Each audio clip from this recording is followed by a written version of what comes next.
the day we met, when I was walking down the street on 13th Street off of First.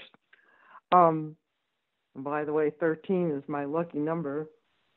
He pulled over and, asked, can I play that thing? And, and then we ended up in a short conversation, or our conversation was short and sweet. Perhaps it knocked him off of his feet. He said he had to hear me play. We went to his loft in the village. So he asked me to play along with him, and he just didn't give me any information or feedback, or like, this is what key it's in, and here's a chart, or, that was good, or try this. He didn't say anything at all about anything. Just nothing. No feedback at all. And then after playing for like an hour, from song to song to song, he finally moved to the piano. And he played a couple on the piano, and then got up abruptly from the piano. Said, I got to go hear a friend of mine play in Village. You want to come along? And I said, oh, yeah, sure, I'd like to come. Jumped back in the car, went a few minutes away to a club called The Bottom Line. His friend that was playing was the Muddy Water Band that was on the marquee when we walked in. So he put me at the bar, and, I was expecting to watch the whole show from the bar. Still had my violin, slung over my shoulder.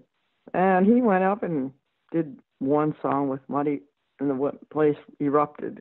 And at the end of that one song, he went to the microphone and said, now I want to bring up my violinist. And you had no idea that was coming? No, absolutely not. So I was just flabbergasted, and I just scrambled, to the stage, to the, behind the stage, to backstage, and, yanked the violin out of the case very quickly.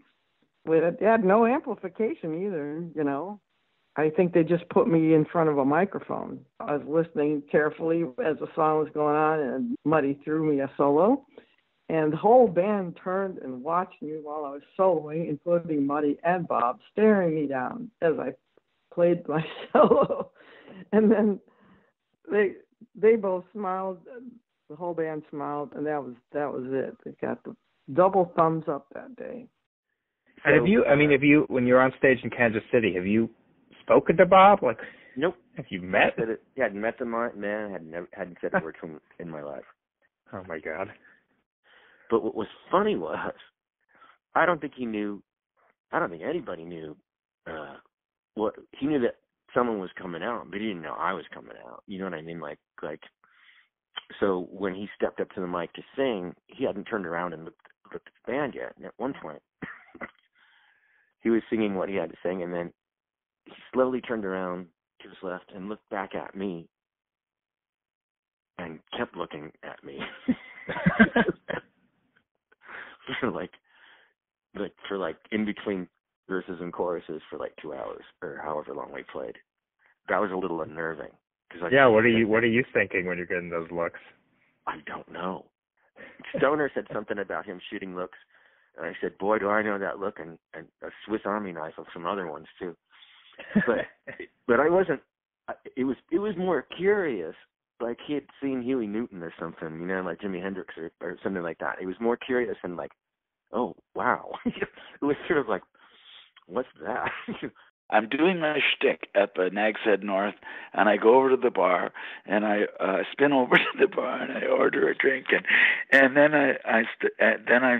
this guy steps up to me, and he steps right up, and his face is about a foot away from my face, and it's Bob Dylan, and I said, I won't tell anybody you're here.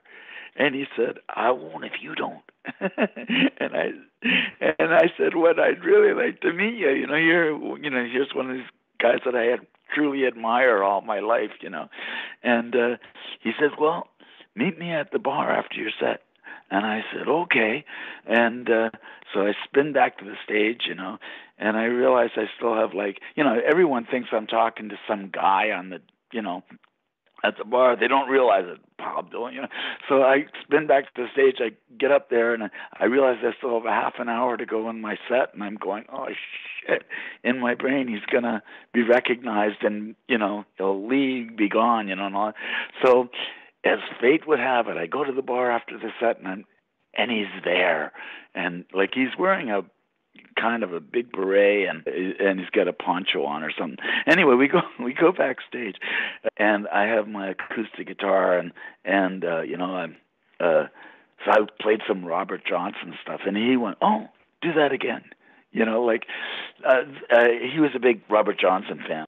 At that time, like now, everybody knows who Robert Johnson is. In 1986, not a lot of people did. So he liked that, and then he said, "I'd like to sit in with your band." And I said, "Wow, that's fantastic. We know a lot of your songs. I'm a big admirer, And he said, "I don't want to do any of my songs." I said, "Oh." And he said, "I'll just play backup guitar for you." I said, "Oh, okay." Like, what?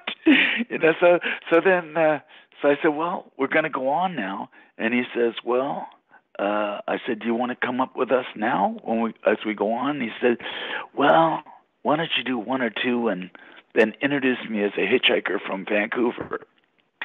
So I did, I do it on 12, and it was so funny, and people didn't know. I mean, no one was expecting, anything. The thing that was funny too. We were supposed to do a 1-hour set, and I got so lost in the time, we played an hour overtime.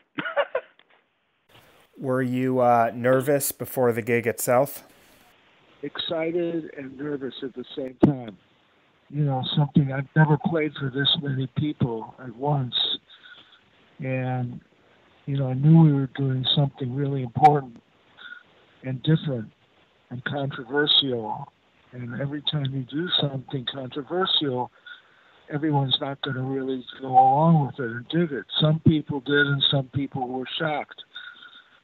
I remember it was about 50-50. And people remember the blues more than the people that really were into it and dug it. What are you witnessing, behind the scenes, backstage of all the old guard folk people? Pretty much chaos.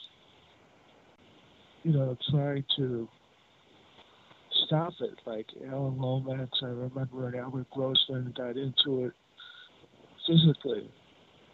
Albert had a lot of moxie, I would say, and he just went straight forward like a field general and didn't care. This is what his client, this is what Bob, his number one son wanted to do, and it was going to happen no matter who was going to be in the way.